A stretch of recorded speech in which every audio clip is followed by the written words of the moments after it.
You know, it's interesting that in your songs, you're still the outsider. With all the success. Yeah, my mom talks to me a lot about that, because I think you kind of get set in how you feel when you're in school. Like, I could be sitting in the front row at an award show and I still don't feel like a cool kid. Like, to this day. And like you are the cool kid now. And what went through your mind when he came up and then they cut off the... Well, I was standing on stage and I was really excited because I had just won the award, and then I was really excited because Kanye West was on the stage. And then I wasn't so excited anymore after that. And Taylor, are there any hard feelings towards him? I don't know him, and I've never met him, so... So were you a fan before?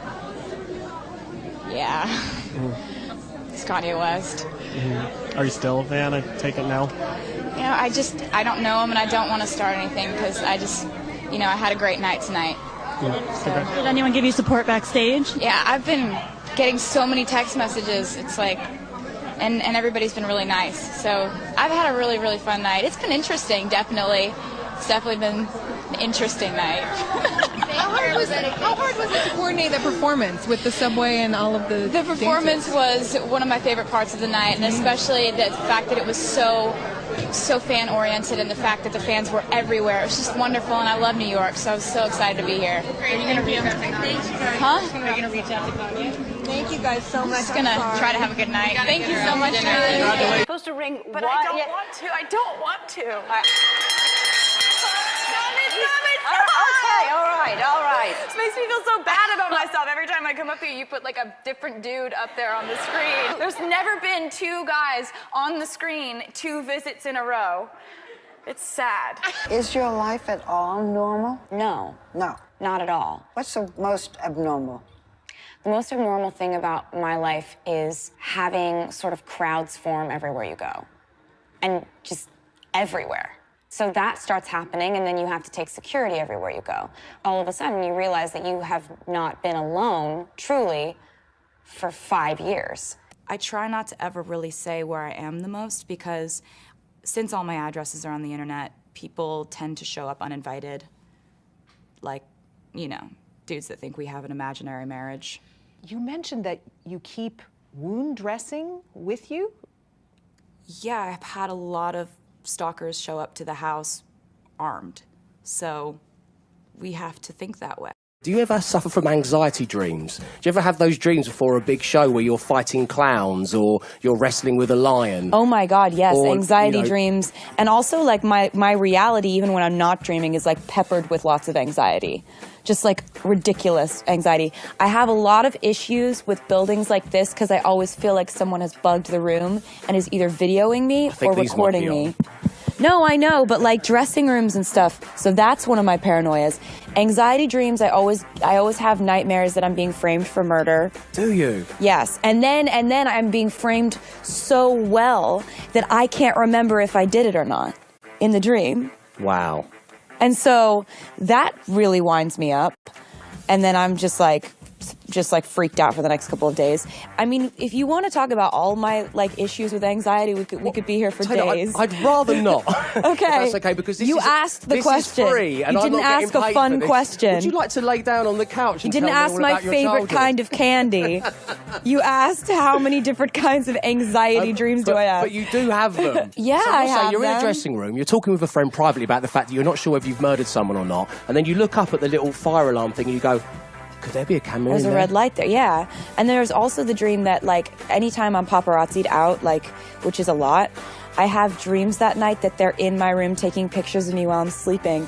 So, like, Ooh. I'll find myself smiling in my sleep, like, trying to, like, because I think there are people in my room taking pictures of me. People go, are you okay? Not smiling because I'm happy, smiling because, like, because I think people are taking pictures of me. And does your boyfriend like the way it smells? I don't have one. I keep telling you that. I don't have like even kind of a boyfriend. Not even kind? I don't have someone that I'm texting that's a guy that might someday be my boyfriend. There's like nothing going on right now. That's pathetic. Yeah. Just like, you're busy. Yeah, well, You're yeah, very, very of busy. course. What is the craziest thing that a boy has ever done to get your attention? Nobody does anything crazy to get my attention. I don't know. As far as guys, They I don't can't work hard remember. enough, do they? Like, They really don't. I don't know. I can't remember, so I guess, you know, I guess there hasn't been anything. Kind of made Which too is much. good, so it's like easier. The bar's set really low for anyone who I date in the future to come in and be like a great guy. I'll be like, how, you exist? This is crazy. I've been thinking about addiction, and I've been thinking about people who, if they're either suffering through mental illness or they're suffering through addiction or they have an everyday struggle. No one pats them on the back every day, but every day they are actively fighting something. But there are so many days that nobody gives them credit for that. Yeah. And so how often must somebody who's in that sort of internal struggle must want to say to everyone in the room, you have no idea how close I am to going back to a dark place, or you have no idea. Or you have no idea how hard it is to get to the point where you guys think is still shitty. Yes, and then the second verse is about, you know, someone who felt like they had a lot of potential in their life. I think there are a lot of mechanisms for us in our school days, in high school or college, to excel and to be patted on the back for something. And then I think a lot of people get out of school, and there are less abilities for them to get gold stars. Yeah. And then you have to make all these decisions, and you have to pave your own way, and there's no set class course you can take, and and I think a lot of people feel really swept up in that. And so I was thinking about this person who is really lost in life and then starts drinking, and every second is trying not to. Yeah. One song on the album called Soon You'll Get Better that I can't even really hear, I can't even listen to. She won't talk specifically about her inspiration, but it comes at a time when her mother, Andrea, who was battling cancer, suffered a relapse. It's really interesting because I don't think I have written a song quite like that before, and it's just sort of like, it's just a tough one. I can imagine, but I can also tell you, having listened to it, that it's universal. It's just not something that we deal with until we have to, until we see it, until we experience it, until someone close to us is going through something like that. And so writing about it was really emotional, and I'm just gonna stop talking about it now. Understandable.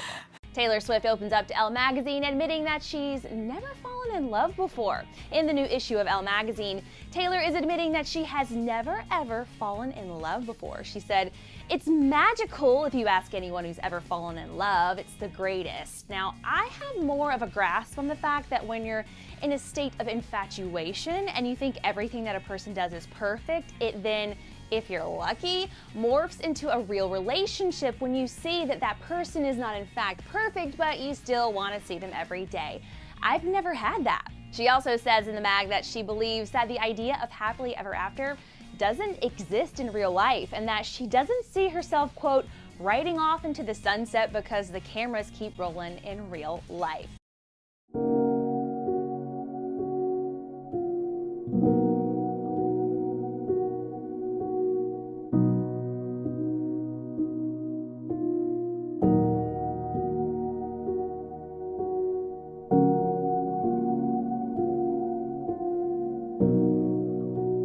There are times when I feel like with everything that's in my control, I can make myself seem like someone who doesn't have an abnormal life. And I try that every day. Every day it's like, how do I make myself among my friends and family and my loved ones not see this big elephant that's in the room for our normal life, because I don't want the elephant in the room. Yeah. You know, if you're going to be in my life, I feel like there's a certain amount that comes with it that I can't stop from happening. Yeah. I can't stop from you getting a call in the morning that says, you know, the tabloids are writing this today. I can't help it if there's a guy with a long lens camera 2 miles away with a telescope lens taking pictures of you. I can't stop those things from happening. And so this song was basically like, is it enough? Is the stuff that I can control enough to sort of block out the things that I can't? Yeah. So it makes me really emotional to hear this song. Can you do anything you use the word normal, so I'll use it. Can you do anything like a normal person? Can you go out for a coffee? Can you go shopping? Or is everything an event with tons of paparazzi following you? Anything outside my house or my apartment doesn't ever really feel normal. I try so hard to make it normal because I don't engage, like if I'm being followed by a camera crew and all these paparazzi, they know that I don't want to have a conversation. And in New York, they're very respectful of that. Like, they just take their pictures and they say thank you and they leave. I don't want to make it into a press conference. My friends wouldn't want that either. But in my apartment, in my house, we can bake, we can make dinner, we can dance, we can do whatever we want. It's just that it's just a fact that when I'm outside the doors of my apartment, people are watching me, and that's the life that I chose. And you're okay with it? I have days where I am, days where I'm not. You know, like, I don't think anyone has a solid stance on any way that they feel. Like, it's like saying, are you happy every day? You know, I mean, sometimes it feels absolutely stifling and overwhelming, to be honest with you.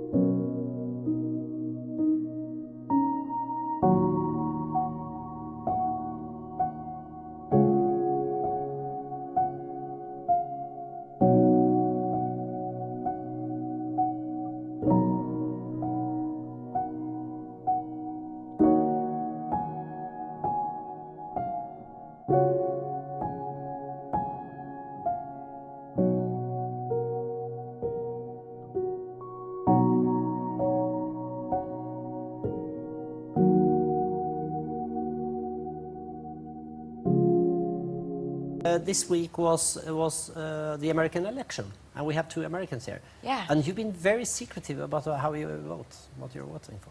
Well, I mean, I just figure I'm a 22-year-old singer, and, you know, I don't know if people really want to hear my political views. I think they just kind of want to hear me sing songs about breakups and feelings. Can you just kind of sum up this whole year? Yeah, no, I have no idea how this happens. This is like, I mean, and I know that this is probably never going to happen to me again like this. Like, this kind of a year is so rare and so unique. Every album I put out has had its own different kind of feeling for the way that the year has gone. And this is such a unique feeling with Red. Like, the fact that the fans got me to win Artist of the Year for the 3rd time is kind of, to me, hard to even wrap my mind around. Like, I just sometimes I'm so happy I'm scared, if that makes any sense. Like, well, with what you just said, it does make sense, because you don't think you're ever going to be able to achieve something like this again. And why? Because I do that every time I win an award. Like, I just feel like this has got to be it. People are going to get sick of me, clearly. I'm always sick of me. Subscribe to this channel.